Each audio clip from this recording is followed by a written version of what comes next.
Welcome to Reddit Saga. If you're a fan of heartfelt, real life stories, make sure to subscribe and hit the bell so you never miss out. Thanks for being here. Let's dive into today's story. Welcome to HD Reddit Stories.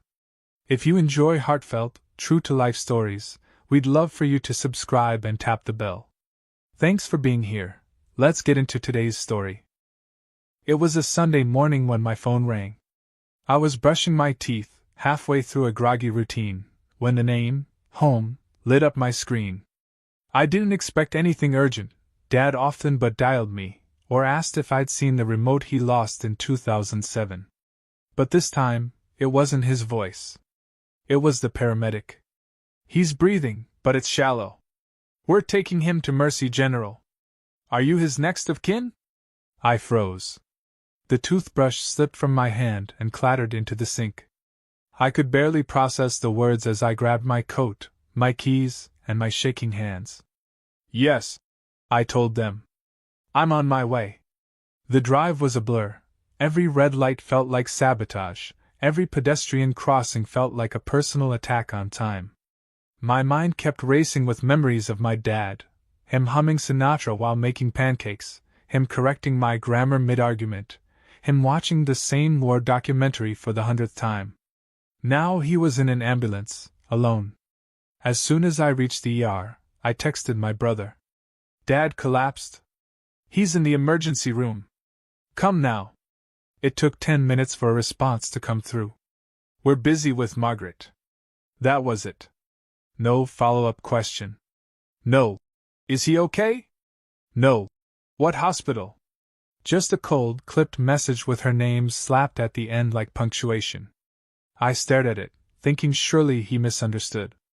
So I replied, "They think it's cardiac-related. He's not conscious. I'm alone here." This time, the response was faster. I wish it hadn't been. "You're always dramatic. Stop guilt-tripping me." That's when the cold in the hospital waiting room reached my bones. I wanted to scream. Or cry. Or throw my phone across the fluorescent-lit tiles. But I didn't. I sat down, clenched my jaw, and breathed through the betrayal. Margaret, his girlfriend of 6 months. She had him wrapped around her red manicured fingers like a puppet. Ever since she entered our lives, I had been slowly replaced. My brother stopped coming to family dinners.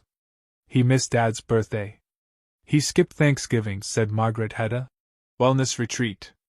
And now, when Dad was fighting to breathe, he chose her. I remember looking around the waiting room. A woman sobbing into her coffee. A teenage boy pacing. A man staring into space, his hands clenched into fists. And me, sitting still, seething quietly.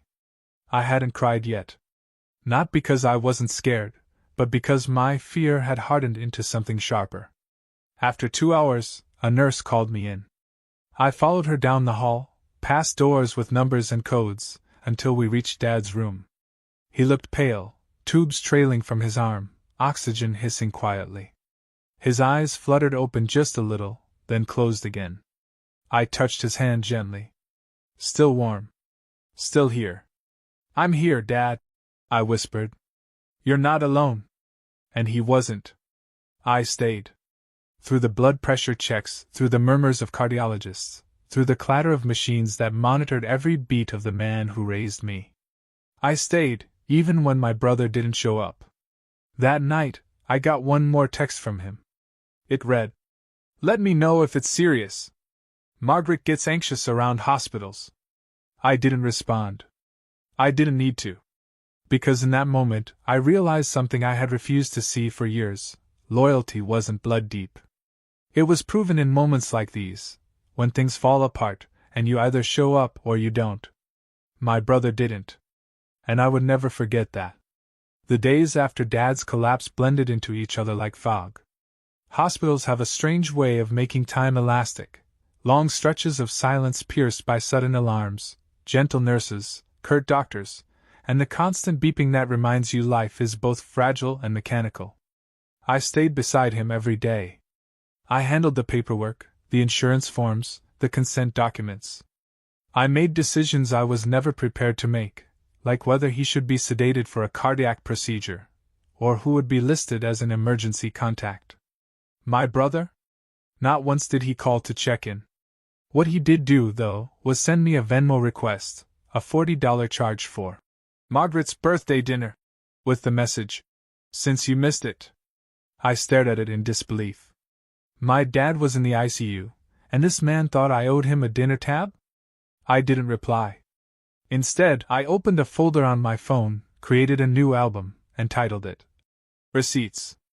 That folder would become sacred. It started with a screenshot of that Venmo request. Then, every text, every cold comment, every proof of absence, I saved them all. The missed calls that never came, the one-word replies, the moments he chose Margaret over family. It wasn't revenge I wanted. It was documentation. Because I knew, sooner or later, they'd try to rewrite the story. And when they did, I'd be ready. Back at the hospital, Dad was improving. Slowly. He needed a stent, blood thinners, and follow-up appointments. I took time off work, burned through my vacation days, then my sick days. My manager wasn't thrilled, but I didn't care. This was my father. I wasn't going to leave him just because life got inconvenient. Meanwhile, my brother posted vacation photos on Instagram.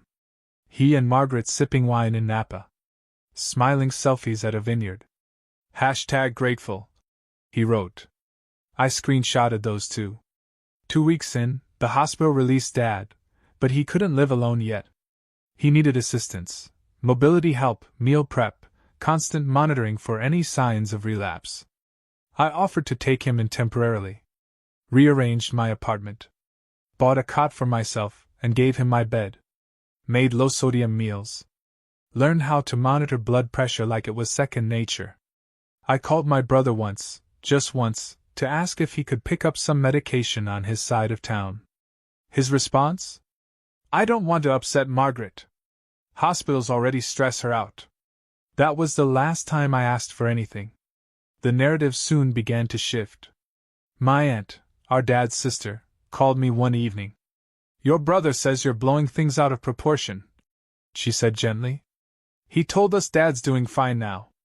That you're just being overly sensitive, making him look bad." I didn't argue. Instead, I forwarded her a screenshot of his message. "Let me know if it's serious. Margaret gets anxious around hospitals." She didn't reply after that. But I could feel the whispering start behind the scenes. At the next family dinner, one dad insisted on attending because he missed normal life. I brought him, bundled in a coat, cautious with his steps. My brother showed up late, of course. With Margaret. She didn't greet me. Just air-kissed Dad, sat across the table, and ordered wine like it was a spa day. Halfway through the meal, my brother raised his glass and said, "We're just glad Dad's okay. But I think we all need to admit this was kind of overblown, don't you think?" My hand clenched around my fork. Overblown? I had spent sleepless nights beside machines that beeped warnings. I had negotiated with billing departments, deciphered medical jargon, fed him, bathed him, lifted him when he was too weak to stand. And now he wanted to make it sound like I overreacted? I didn't respond then. But that night, I uploaded every medical invoice, every prescription, every hospital statement into my receipts folder. Then I backed it up, cloud, hard drive, USB. I knew they'd try again. I wasn't going to be caught unprepared. The real turning point came when Dad's health insurance denied part of his hospital claim.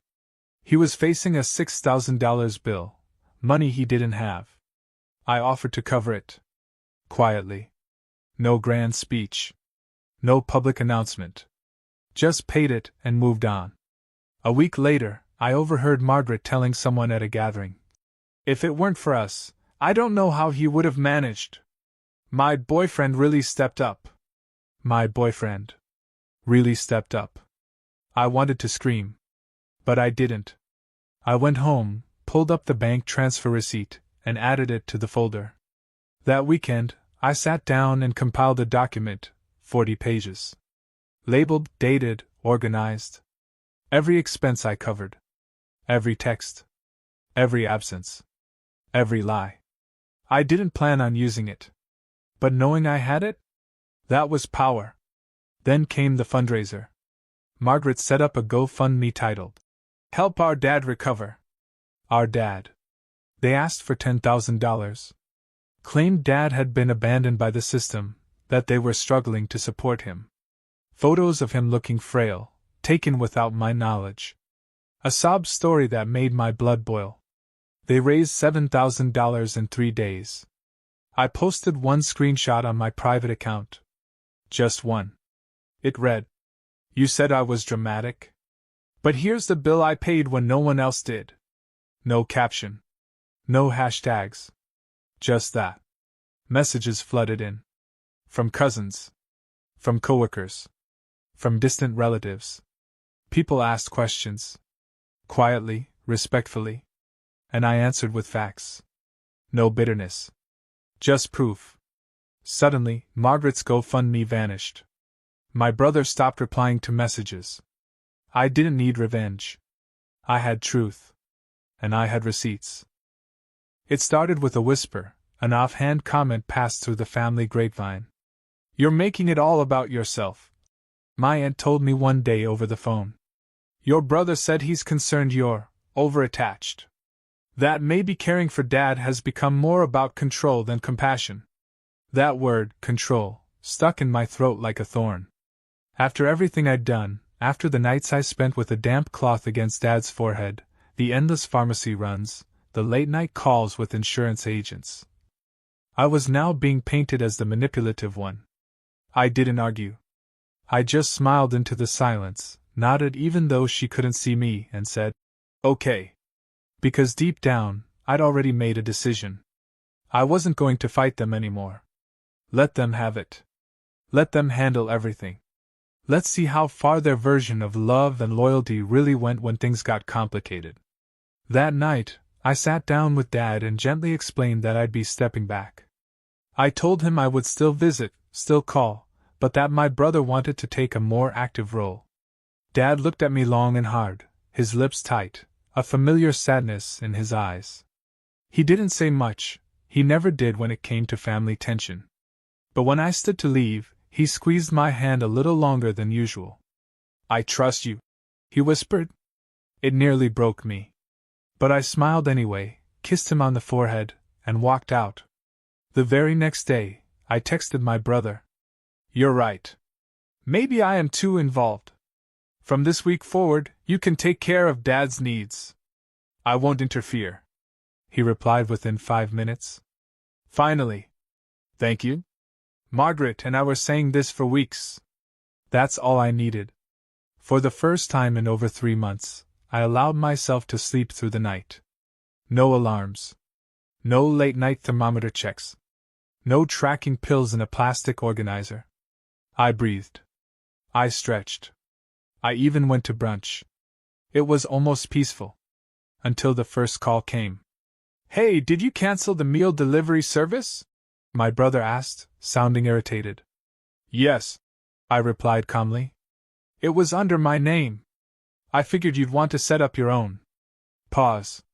"Okay. But you didn't tell me the meds had to be refilled today." I didn't answer immediately. Just let that silence stretch long enough to make him uncomfortable. "They're all listed on the chart I left in the folder on Dad's kitchen counter," I said. "The one labeled in red." "I didn't see it." "Well," I said simply, "it's there." Click. 2 days later, another call. "Dad says the nurse didn't show up." "That's because I was the nurse," I answered. "You'll need to hire one now. Or take shifts." He muttered something about me being spiteful. I didn't respond. I had nothing left to prove. For weeks, I had been treated like a nuisance, dramatic, emotional, overbearing. Now I was just absent. And absence has weight. Suddenly, grocery deliveries had to be managed. Bills had to be paid. Medication tracked. Appointments scheduled. My brother, who once rolled his eyes every time I updated the family group chat with Dad's status, was now knee-deep in responsibilities he didn't even know existed. And Margaret? She lasted 1 week. Just one. According to Dad, she complained constantly about the smell of ointments, the noise of the oxygen tank, the inconvenience of adjusting her social schedule. One night, she stormed out after Dad accidentally spilled water on her silk scarf. "I don't do caretaking," she reportedly told my brother. I found that poetic. A week later, my brother called again. This time, it was different. No sarcasm. No indignation. Just frustration and exhaustion bleeding through the phone line. "Can we talk?" he asked. "About what?" "About this setup. I thought it'd be easier. But it's more than I expected." "Oh?" I said softly. "I thought I was being dramatic." He didn't respond to that. Just exhaled. "I need help," he said eventually. "Maybe we could split things again?" I let the silence linger again. Not out of cruelty, but because I needed to remember how I got here. How many times I'd cried behind closed doors, how many nights I spent wondering why no one else saw the weight I was carrying. And now, finally, he did. But I wasn't going back. "I'm happy to share the list of services I used," I said. "The nurse contact, the housekeeper, the pharmacy who does deliveries. But I won't be stepping back in. Not like before." "What do you mean?" "I mean I'm done being your safety net. I kept things afloat while being insulted. You said I was a burden. So I'm stepping away. For good." He paused, then muttered, "I didn't mean that literally." "But you said it," I replied. "And words matter." He didn't argue. In the weeks that followed, the cracks widened. Dad's bills were stacking. Medical supply costs, co-pays, dietary needs, none of which my brother had budgeted for. He called the hospital billing department in a panic, and was told the grace period was ending. That they'd be turning it over to collections unless a payment was made. And then came the kicker. He tried to access the emergency savings account Dad and I had created, back when the first heart scare happened. But he couldn't. Because only 2 names were authorized, mine and Dad's. He called again. "You need to transfer access to me," he demanded. "I don't need to do anything," I said, calm as ever. "Dad and I set that up for emergencies. Not for someone who shows up when it's convenient. You're being manipulative." "No. I'm being clear. You wanted the responsibility. Now you have it." After that, he didn't call for a while. But the final moment of clarity came during a family video call, Dad's idea. He wanted to check in with both of us, to see how we were managing. My brother looked pale, thinner than usual, Margaret nowhere in sight. I could tell the stress had settled into his bones. Dad asked how things were going. My brother gave a vague answer. Then, out of nowhere, he looked at me and said, "I didn't know it was this hard." I didn't gloat. Didn't smile. Didn't nod. I just said, "Now you do." Dad looked between us, and for the first time in months he smiled, just a little. Later that night, he called me privately. "He's trying," Dad said, not defensively, but almost sadly. "I know," I replied. "But trying now doesn't erase what happened before." He sighed. "I just want peace between you two." "I do too," I said. "But peace doesn't mean pretending." I didn't hate my brother. I never did. I just stopped covering for him. And that was my real freedom. It was Thanksgiving. The house smelled like roasted turkey and cloves, like cinnamon and familiarity. The same old ceramic plates came out from storage, the same table runner with faded autumn leaves. My aunt brought her signature cranberry sauce that no one ever ate but everyone politely praised. The dining room buzzed with chatter, the clinking of glasses, the rise and fall of conversations layered over each other. And for the first time in months, my father was seated at the head of the table. He looked thinner, yes, but stronger too. His eyes had regained that quiet steadiness, the kind that said, "I've seen more than you think." He wore a dark cardigan over a button-up shirt, and his silver hair had been neatly combed back. He even made a joke when he sat down, something about surviving death just to hear Aunt Linda's mashed potatoes were still undercooked. People laughed. The moment felt almost normal. Almost. I sat quietly at the end of the table, near the window. A spot I had always liked, close to the cold November breeze that slipped through the old glass, a little distant from the main cluster of chairs. I wasn't hiding. I just wasn't ready to be front and center anymore. My brother sat across from Dad, a seat he'd avoided for years. He looked different too. Gone was the smug posture, the barely concealed irritation he used to carry into family dinners. His shoulders were lower now, not with defeat, but with humility. Margaret wasn't there. She hadn't been to any family gatherings since the caregiving arrangement collapsed. The food came out. We passed dishes. There were jokes, even laughter. I sipped my wine and watched the rituals unfold, these strange dances that families perform when trying to pretend everything is okay. Then, halfway through the meal, just as my cousin reached for a second helping of stuffing, my brother cleared his throat. And the table went still. Everyone turned. He set down his fork, looked straight ahead, not at Dad, not at his plate, but at me, and said, "I need to say something." The silence that followed wasn't awkward. It was anticipatory. Like everyone had been waiting for this, even if they didn't know what this was. He continued, "A few months ago, I said things I shouldn't have. I dismissed things I didn't understand. I made someone I love feel small for doing the right thing." No one moved. I didn't blink. I watched from the sidelines while someone else carried the weight. All of it. And I criticized them while they did it. I let pride and... He glanced away briefly. Other influences cloud what should have been obvious. Someone's glass clinked softly on the table, a minor sound that echoed like thunder in that moment. He looked at me directly. "I'm sorry." And then he looked down again quietly, like the weight of the words had cost him more than he expected. Everyone was still staring at me now, waiting for me to say something. But I didn't. I just nodded. Not coldly, not dismissively. Just enough to let the moment land. To let the apology stand unbuffered. I didn't rush to make it easier for him. I didn't wrap it up in a joke or a casual "It's okay." Because it wasn't okay. Not yet. Some things deserve their full weight.